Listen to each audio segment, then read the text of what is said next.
20 ha. Nananapit. Yan, ito, 20. Uy. Nananapit ha, 20 lang. 20. 40.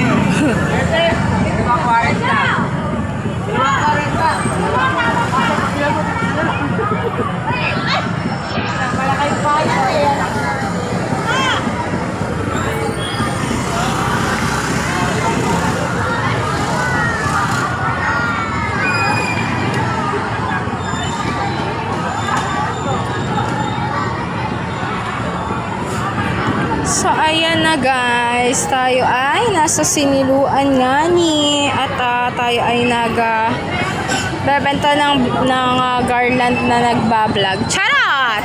So, tingnan nyo kung paano ang pagtitinda ng garland. S for skills, kakayahan.